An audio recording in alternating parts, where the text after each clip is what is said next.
Hello and welcome to another video by Econo Insight. This video will discuss about the GNP, or otherwise known as the Gross National Product. So GNP is actually a very similar concept with GDP, often switched and sometimes people misunderstand it because they're very similar indeed. I'm now going to tell you what's the difference between them. So now let's first start the definition of the GNP. The GNP is the income earned by all citizens, mark here all citizens of a nation, regardless of their physical nation. So this focuses on the income of all citizens of that nation. So some of you might say, okay, how does it differ from GDP? GDP is defined as the total income produced domestically, regardless of citizenship, if you're a citizen of that nation or you are not a citizen of that nation. So now we can see the difference is that first, GNP measures the income earned by all citizens, while GDP merely measures the total income produced domestically. Does not necessarily mean you should be a citizen.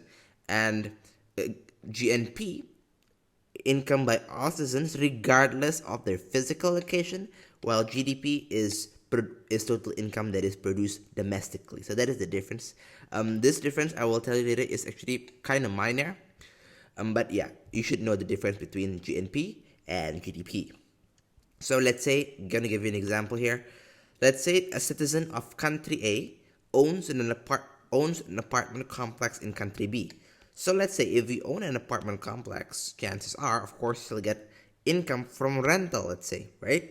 So if we put that in, let's say, which category does it falls to? So if a country A citizen owns an apartment complex in country B, then it will be a part of country B's GDP because it's domestically in country B, right? Fits the definition. But it will not be in country B's GNP. Why? Because this is a citizen of country A, not a citizen of country B. So by definition, it's not in the GNP of country B.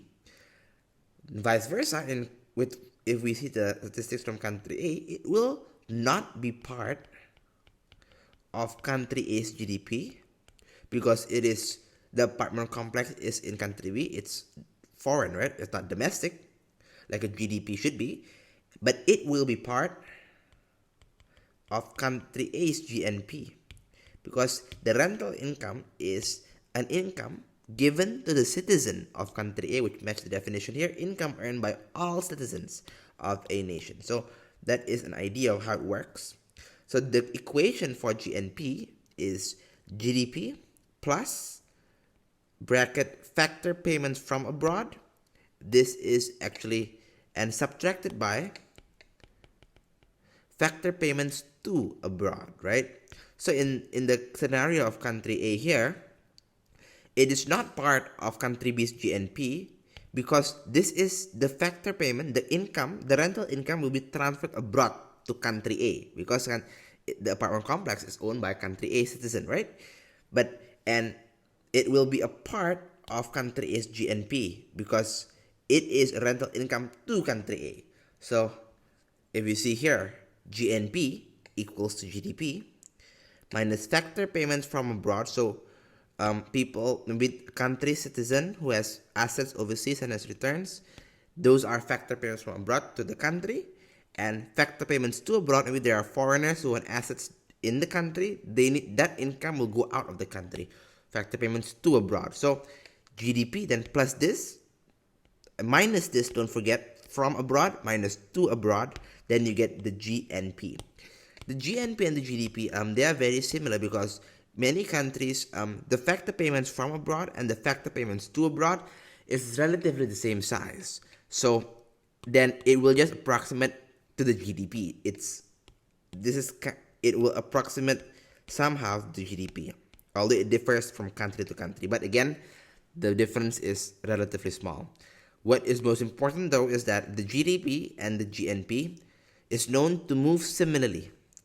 So if GDP increase, normally GNP increase, GDP decrease, GNP decrease. So that's the most important thing. It moves similarly with the GDP. I hope this video, makes your understanding what GNP better, and I hope it helps. Thank you for watching.